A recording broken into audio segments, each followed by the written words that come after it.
sa problema ng karamihan, ang pagising sa umaga, dahil nakakatamad talagang gumising sa umaga. Pero sa pamamagitan ng inbensyon na ito na tinatawag na morning force wake up bed, mag-set lang tayo ng oras, kung anong oras ang gusto natin para mag-activate ito. Na gustuhin man nating gumising o hindi, ay ito na ang automatic na magpapatayo sa atin. At ang inbensyon naman na ito ay tinatawag na mosquito repellent bed. Ginawa ang inbensyon na ito para panglaban sa mga lamok tuwing natutulog tayo.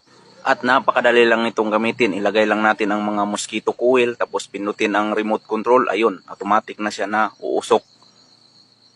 At ito rin ay problema rin ng karamihan ang masusolusyonan ng inbensyon na ito. Dahil karamihan sa ating mga tao ay isa lang ang kubita sa ating mga bahay. At minsan ay hindi talaga maiiwasan na sabay-sabay kayong tatae. Kaya dito sa inbensyon na ito, kahit 3 tao pa kayo na sabay-sabay na tatae, ay hindi nyo na kailangang mag-away kung sino ang mauna.